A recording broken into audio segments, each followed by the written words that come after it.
What's going on, everybody?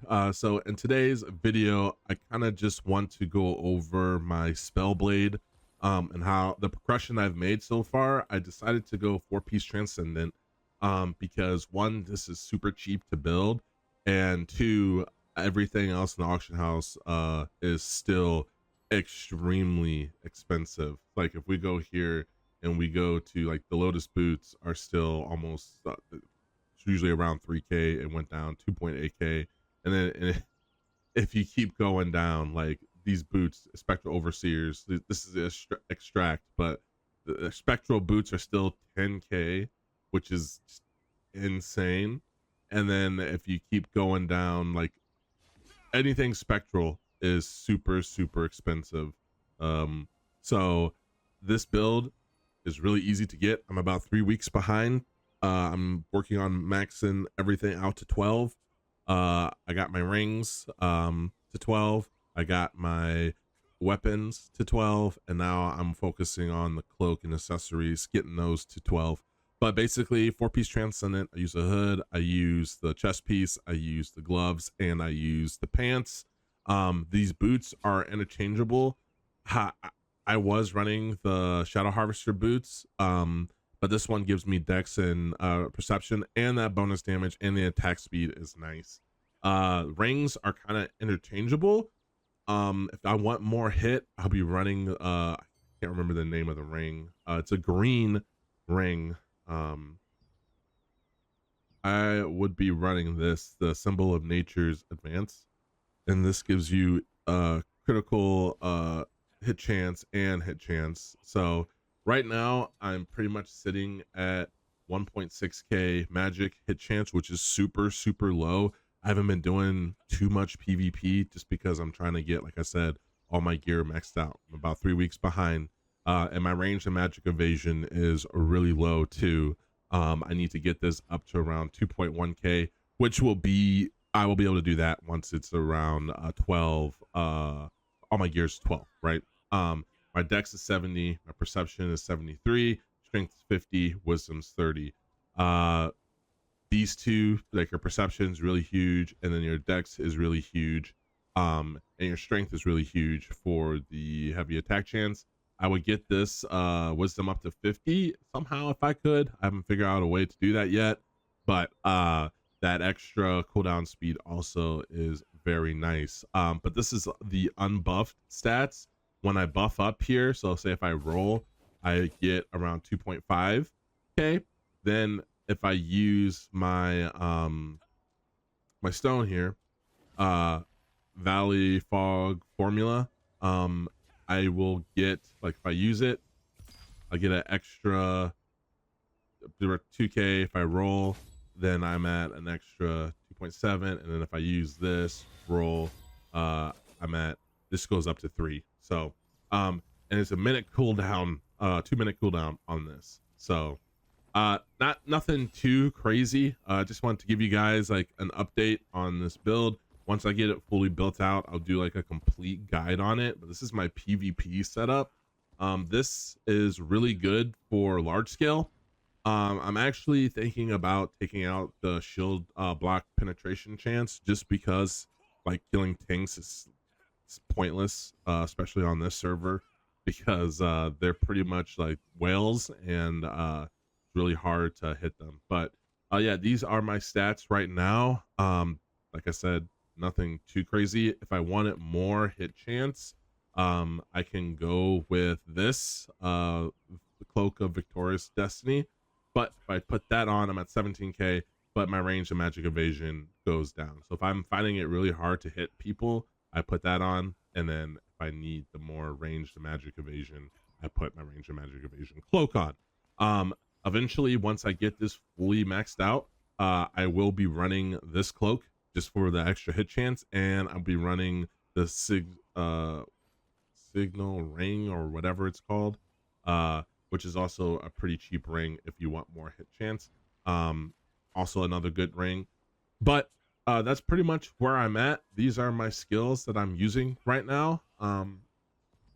This is my mastery, which I got some more points to put in, but yeah, there's nothing too crazy, I would say, for this build. Um, more range is always nice. And then these are what daggers look like. Um, definitely put that into there. The biggest node for daggers, I think personally, is this one, because you get your critical damage increases by 7.6 when the user's dex is 80 or higher. All evasion 152 when the user's dex is 80 or below. That all evasion, extra 152 evasion, is pretty huge. I really need to focus on getting my masteries up. I kind of got cooked when this whole changeover happened. My weapons were supposed to be at 80 automatically, but you know, I didn't get that, and I still haven't gotten compensated for that, but that's whatever. This build, let me show you the skills. These are the skills that I'm running right now, and these are the skill specialization. This is for small scale PvP, so like arenas or just single target damage. And then this is my large scale. These are the skills. These are the specializations for the staff and the specializations for the daggers. Pretty much, I really like this build for large scale, or if I'm doing Nebula or something, because it has good AoE damage. And with this staff, this frost smoke screen, if I need to get away, I can just pop that. Anybody that steps into this, they get bind for 1.5 seconds, or however long it says, 1.4 seconds in additional damage. So that's really nice. The rotation that I've been using is, if I see a target, I would instantly just petrify them and go right into my meteor. As my meteor is going off, I would use my ice shards, spirit bombardment, and then I would go into my chain lightning, into my judgment lightning. That's one combo.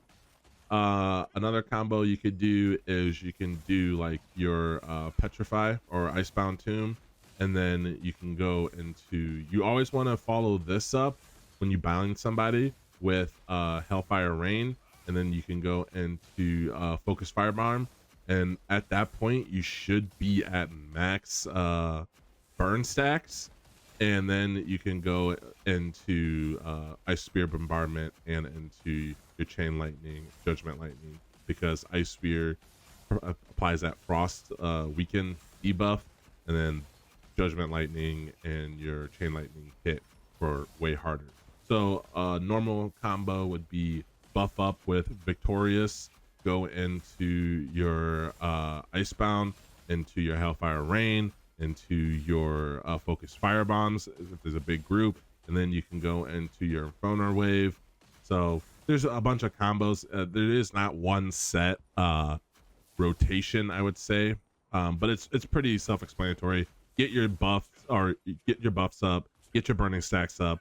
By that time the target should be kind of weakened. Get your ice spear bombardment up, get your lightning and your judgment lightning to kind of finish them off.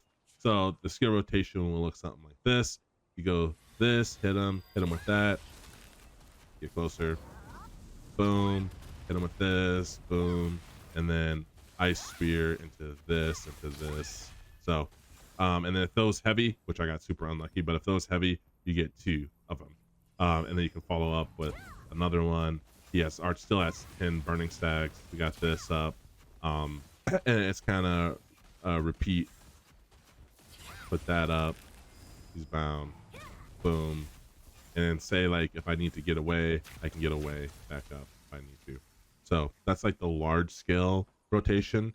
And then this really helps out in like Nebula, because it does a lot of damage to mobs too. So, and you're always set for PvP whenever somebody tries to jump you or something. And then my small scale, which is what I use in like arenas or something. Same concept, just a little bit different.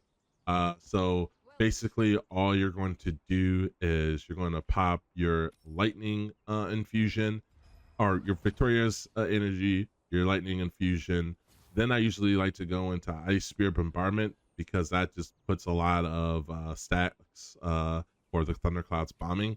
So it'll be something like this, hit that, get this on while they're bound, this, and then I would go in, ankle strike, shadow, dead. So that's pretty much the rotation there. And then if I need to back off, boom, boom. And then another thing is this icebound armor. You can switch it out for your frost. You can switch it out for your frost smoke screen if you want. I find that this really helps with greatsword users, because when they rush me, I can instantly electrify myself and like not take any damage. But yeah, I think this combo is really good. And like, I don't know why it doesn't show. I gotta move this over, but already at 20 stacks, and then you just go in, ankle strike, and just hit them. That usually finishes somebody off. It's really good. It's not really good against like tanks. This is a great sword user. We're probably going to get destroyed here, but since he's a great sword user and I'm weak to melee, like the thing with this set is you can't build melee evasion, because it's just not worth it. You lose way too much damage. But since he's melee evasion, I'm just going to go in and see what we can do. He's a great sword user. Let's see what happens. Oh, yep. And then just like that, we're dead. But yeah, that's just the nature of it. You're just really weak to these guys, and they can kind of stun you forever. But it's whatever, right? Like, you're good and everything else. So I'm gonna fight him again once I get my health up a little bit more. But yeah, this is the build. Nothing too crazy. Like I said, I will be around 4,800, or sorry, 5,800 once I get everything all set and done, and we'll be back to the PvP grind, I would say. I like Spellblade. The reason why I went with Spellblade is because I needed something that would help out the guilds, because no guild is picking up any Expo dagger players or anything like that. So it's really annoying, but hey, it is what it is.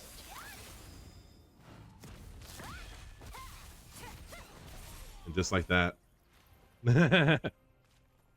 you can melt people. You can melt people in here. Anyway, hope you guys enjoy the video. Always remember, stay blessed, stay humble, and I'll catch you in another one. Peace.